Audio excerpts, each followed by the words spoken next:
Nii, Falstadi kasutamine ja sealt CMOS-i lülituse koostamine.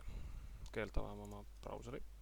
Siis läheme sihukese kohta nagu falstad.com/circuit, mis võib võtta pisut aega, sest ta vajab seda Java appletit ja ta võib küsida, et kas sa oled nõus selle programmi avamisega ja nii edasi. Et kui on Firefox, siis ta küsib siin kusagil allow või mitte ja veel midagi sihukest. Nii, ära laadis. Kui te millegi põhjusel ei peaks ära laadima teil, ka peale seda, kui olete Java ilusti paigaldanud, siis on võimalus siit alla laadida see zip archive of this applet klõps save.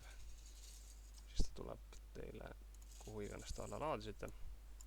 Ja siis parem klõps ja extract to või kuidas iganes te soovite seda lahti pakkida. Pakin sihukesesse kausta näiteks.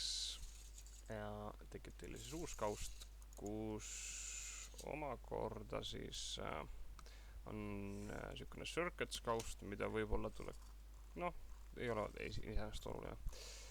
Igatahes siin kõige põhjas on meil circuit.jar ja peaks ilusti avanema. Minul võtab pisut aega, kuna mul on ka Javaga pisut probleeme, aga jah, kui Java on paigaldatud, peaks ta ilusti avanema. Nii, ma peal võtan selle lahti jälle. Ja kui te olete teda netis lahti saanud, siis esimene asi, mis tuleks teha on circuit ja blank circuit. Siis me saame endale tühja ekraani, kus siis oma skeem koostada.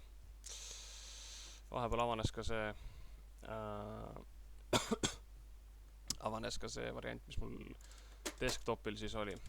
Et siin sama lugu. Et circuit, blank circuit ja saame tühja skeemi. Las ta jääda seal kõrvale, ma teen siin neti variandis seda asja edasi. Nüüd selleks, et siin seda not lülitust teha, selleks tuleks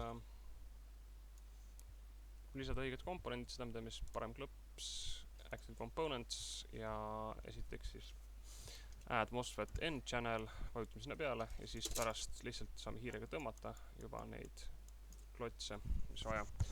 Ja kui tahame kustutada siis või tagasi võtta, siis Ctrl-Z tõmbab jälle tagasi.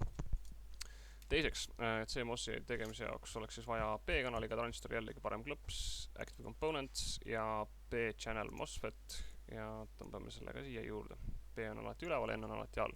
Kui tahate liigutada midagi, siis saate teha seda kas space'iga, nüüd vajutab paar korda space'i, või siis parem klõps ja siin all on select, drag, selected, ehk siis saate niimoodi liigutada neid. Edasi, tuleks teha juhet, parem klõps, add wire ja tõmbame juhtme siia vahele. Kui ma selle juhtme tõmban liiga pikalt, siis siin koos ühendust ei ole. Et juhe tuleb tõmmata alati valgest punktist valge punktini. Ehk siis siit kuni siiani. Punased punktid ei ole ühendus, seda vihjab seda ka. Siis ühendame gate'id oma vahel, trainid on oma vahel ühendatud ja siis lisame talle parem klõps, input output, ground, ehk siis Ctrl-Z, ehk siis maanduspunkti, parem klõps, input output ja voltage source üks terminal, ehk siis lihtsalt pingeallikas, millel on üks klemm ja teine on siis vaikimisi ühendatud juba vastu maad meie eest. Sellega on skeem pingestatud ja nüüd lisame sisendi ja väljundi, parem klõps, input output ja logic input ja parem klõps, input output, logic output. Jällegi punktist saab ühendada, siit kohast ma näiteks ühendust teha ei saa. Näete, tekib punane punkt. Ctrl-Z. Ja sellega on põhimõtteliselt not skeem valmis, kes tahab nüüd teha siit edasi AND-i, siis peab tegema NAND skeemi valmis ja sinna NAND-i väljundisse tegema siis selle noti veel. Nii, ja te näete, et põhimõtteliselt sisendi väljund üksteisest nagu väga ei erine. Kui me sisendit klõpsime, siis me näeme, et väljund muutub. Kui me väljundit klõpsime, siis me saame väikse menüü endale ette. Nii. Ja me näeme, et ta käitub nagu not käituma peaks. Annad sisse 1, tuleb välja 0, annad sisse 0, tuleb välja 1. Nii. oleks ilus, kui saaks siia lisatud üks nimi ka ja rühm. Selleks tuleks teha parem klõps, other, add text ja siis tuleb see tekst ka siia. Niimoodi vajutad ja siis nihutad hiirt ja siis tulevad kõik komponendid või ka tekst. Ja nüüd parem klõps, edit selle teksti peal ja siia tuleb siis nimi ja rühm. Nii, apply, okei, ja sellega on töö valmis. Nüüd, kuidas see töö mulle saata? File, export link ja kui nüüd te kasutate seda varianti, mis on teil alla laetud, siis te salvestate selle lingi kusagile kausta kodus. Ma panen endal desktopile ja nimetan selle asja mingiks ükskõiks asjaks, näiteks vahet ei ole. Ja mul tekib desktopil uus fail, selline fail. Seda saab avada, kui te tahate Windowsis avada, siis saab seda avada Notepadiga.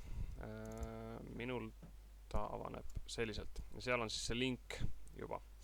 Võite mulle põhimõtteliselt selle faili saata, võite ka lingi saata, vahet ei ole. Nii, circuit, see on nüüd see teine. Nii, teine variant, kuidas seda mulle saata, on fail ja lihtsalt eksport, kuid ma eelistan ikkagi linke alati. Ja kui on lihtsalt eksport, siis jällegi saab salvestada mingisuguse faili. Ja selle faili sisu on lihtsalt natukene teistsugune kui eelmise faili sisu oli. Vot nii.